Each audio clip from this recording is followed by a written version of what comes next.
Macron and Volodymyr Zelensky, the Ukrainian president, at the Elysee Palace for talks with his French counterpart as diplomatic efforts to secure a peace deal ramp up. We heard Macron there insisting on the presence of European nations at the negotiating table. This is Kyiv mulls its options over a US-presented plan that Ukraine's Western allies warned could risk caving to Russia's demands, while Zelensky, meanwhile, insisted on Kyiv's priorities, which he said were going forward, ensuring security guarantees and maintaining sovereignty. Well, we're going to break down what we've just heard now with our international affairs editor, Philip Turle. Hi, Philip.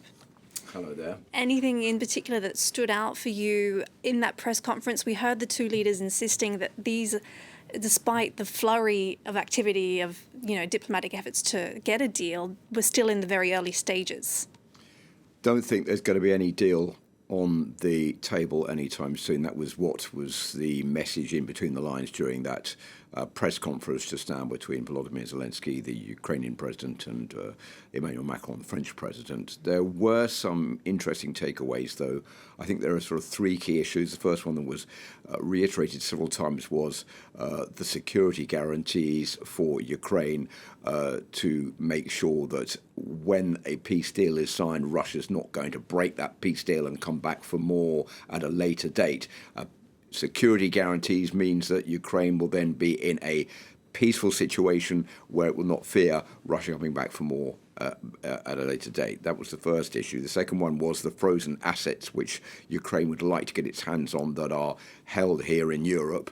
Emmanuel Macron not giving a date on that, but saying that for this to happen, Europe has to get round the table to talk about it, and he said that there would be more discussions on giving some of that money, some of the frozen asset money, about $130 billion in all, to Ukraine. We don't know when that's going to be and how much money we're talking about, but Ukraine very keen to get its hands on as much money as it possibly can. And I think the other interesting point here was the underlining words from Emmanuel Macron that France will continue to support Ukraine. France will not let Ukraine down or let it fall. France will always be there, and Europe will always be there too. And something interesting that Emmanuel Macron said, talking about the peace deal that's being negotiated in the United States. We have Steve Witkoff going to see Vladimir Putin tomorrow. He said, look, we've got two different situations. We have the Russians talking to the Americans, but we also then need the Europeans on board, and above all, Volodymyr Zelensky. We can't have a peace deal for Ukraine without Volodymyr Zelensky being at the table with the Russians to work out what that peace deal is going to be. And as far as Volodymyr Zelensky was saying, he was asked about the losses of Ukrainian forces, saying that Russia had just had its worst month with 25,000 soldiers being killed. And in reply to questions about whether or not Russia was gaining ground, he said, well, some days Russia gains a little bit of ground, but then we can take it back again later. Russia is not making these big advances that it would like to make, and that's why the situation on the ground is not going so fast and so well as the Russians would like us to believe. Macron did say that things would start to become a little more clear after Witkoff's meetings in Moscow on Tuesday. How much of that do you expect to be true? I mean, Macron made a point to underline the fact that, look, Russia has walked away from attempts to achieve a ceasefire in Ukraine before. Yeah, he said basically that Russia had walked away 4 times. That had been 4 deals had been proposed, and Russia had said no. They'd gone back with another deal, and Russia had again said no. And then they had more talks, even at Anchorage, and Russia had said no. And then the 28-point peace plan put forward by the Russians that the Ukrainians had redrawn up. Then Russia said no to that. So the chances are that tomorrow, when Steve Witkoff goes back to see Vladimir Putin, he's going to say no. The bottom line here is that what Russia wants is to continue the war. Russia feels that it's got more to gain on the ground than it has by coming to the negotiating table to talk to either Volodymyr Zelensky or the Europeans, or even to talk to Donald Trump.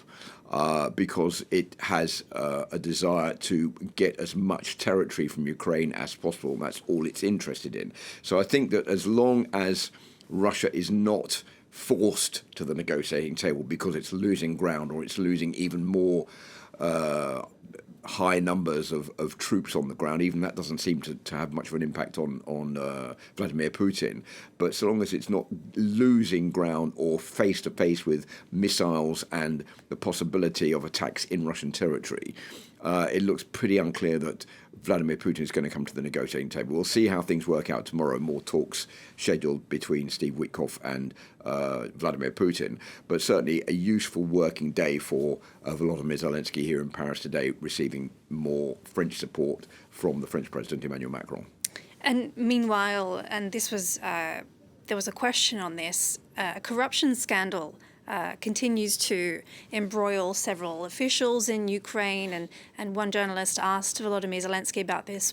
What impact does this have on negotiations as you're away from the country and trying to secure advances on for peace and also more support from allies?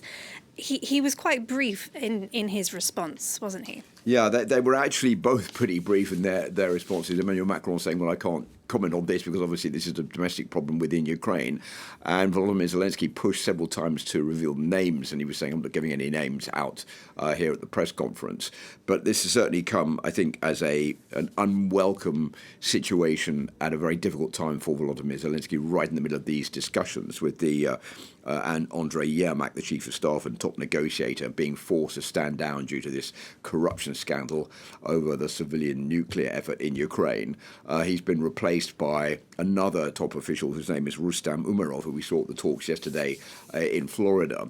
I think what the Ukrainians are trying to do is to put a positive spin on this, saying, look, this is something that you would not have seen in Ukraine in the old days. We are able to clamp down on corruption. We are able to stamp it out. This is something you would never see in Russia, for example. So we intervene when we see this is happening, and we put someone better or different in place, which shows that we're a country that is cleaning up its image and cleaning up against corruption when we find that to be the case.